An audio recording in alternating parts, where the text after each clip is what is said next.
High, আমি রিতম। তো আজ চলে যাব মীরবাজারের ঘোষবাড়িতে।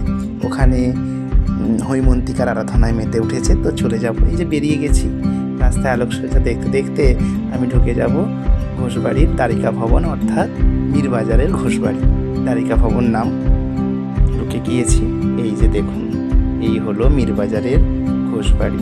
তো ওনাদের পুজোর জোগাড়যন্ত্র কাজকর্ম চলছে, পুজো হবে।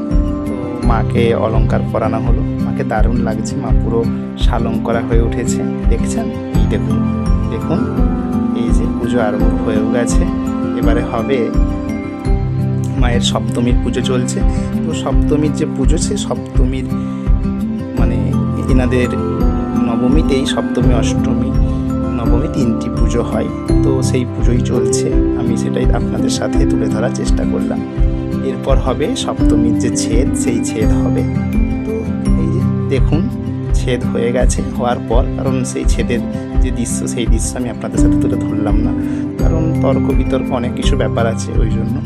তো শক্তি আরাধনায় তো ছেদ হবেই, শাস্ত্রে আছে, তো সেই জন্যই ছেদ তো হবেই।